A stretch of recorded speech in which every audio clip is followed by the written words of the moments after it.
Hey everyone, welcome back to day 29 of Walking in Wisdom, where I cover a new chapter of Proverbs every day of October 2020. Today is the last day of wise words attributed to Solomon, and a lot of it reminds me of what's going on today, especially when it comes to disagreement and debate on almost everything. So let's start with verse 4. By justice a king builds up the land, but he who taxes heavily tears it down. A man who flatters his neighbor spreads a net for his feet. An evil man is ensnared in his transgression, but a righteous man sings and rejoices. A righteous man knows the right of the poor, and a wicked man does not understand such knowledge. Scoffers set a city aflame, but the wise turns away wrath. If a wise man has an argument with the fool only rages and laughs, and there is no quiet. Bloodthirsty men hate one who is blameless and seek the life of the upright. A fool gives full vent to his spirit, but a wise man quietly holds it back. Do you see the man who hastily is in his words? There is more hope for a fool than for him. So I'd like to ask, what have we come to as a culture if this is the way we express our sadness or frustration or anger with the system, and the way we express it is to riot, to beat people, and to destroy everything around us? I mean, this is 2020. Haven't we become a more civilized and evolved society by now? But then I look at Proverbs, and I see these verses. I look at Ecclesiastes, and Solomon again says, nothing is new under the sun.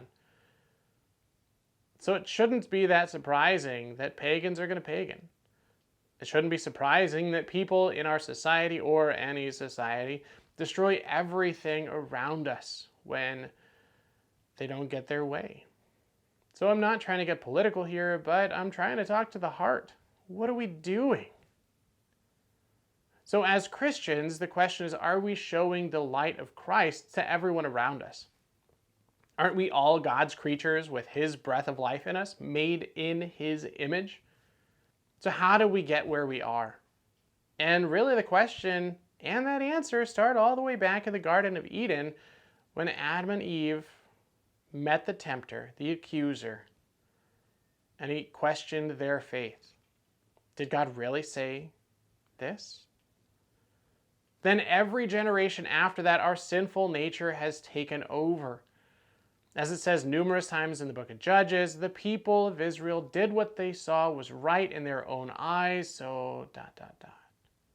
The people of Israel listened to the advice about how to appease God from people that didn't even know the one true living God.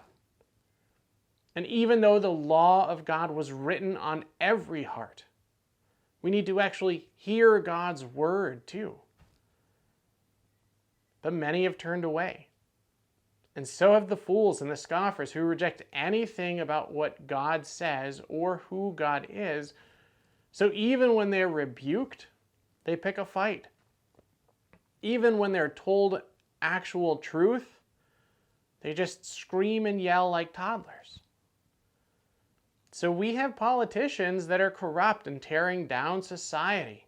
We have scoffers who are burning down cities and destroying communities. And we have fools who are venting all of their emotions without any control or care of how it affects their neighbors. But I have good news. We have a God who sees us, who remembers His promises, a God who sees us when we're hurting, who sees us when we are suffering, who sees us when we're praising Him and when we're joyful too. And as Christians, we look to the Lord because of His promises. So let's finish today with the last few verses of this chapter. Verse 25 says, "The fear of man lays a snare, but whoever trusts in the Lord is safe. Many seek the face of a ruler, but it is from the Lord that a man gets justice."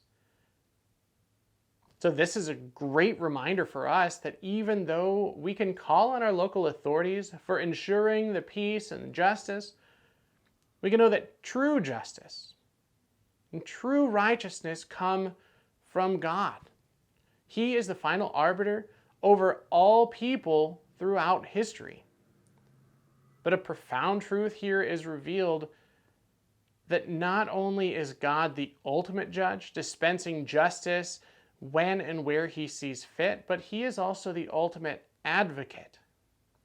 And he sent his son Jesus to defend us from the accuser, so that we can know as we grow wiser through consuming God's word that whoever trusts in the Lord is safe forever.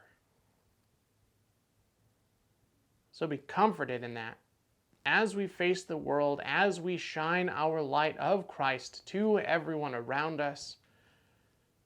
And I will see you tomorrow for the wise words of Agur in chapter 30. So have a great day. Bye-bye.